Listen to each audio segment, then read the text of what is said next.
Yes, hello everyone, welcome to our next Femitech video tutorial.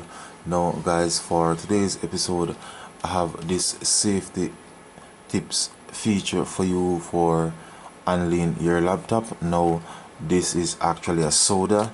Now once you open this soda, then at times it can actually spill because of the acid that the manufacturer would have used in this or for this soda. So guys, never open a soda near a laptop because it will spill, or it can spill and damage the keyboard, also the motherboard.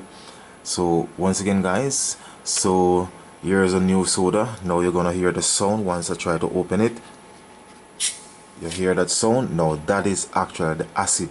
Now if you should, for example, shake the soda like this and try to open it, then that is when it will actually spill. So again guys, never open a soda near your laptop. So once again guys, if you're new to my YouTube channel, please remember to click on the subscription button, leave your comments in the comment section of the video, and of course share the video. So once again guys, thanks for viewing. Femitech is out of here.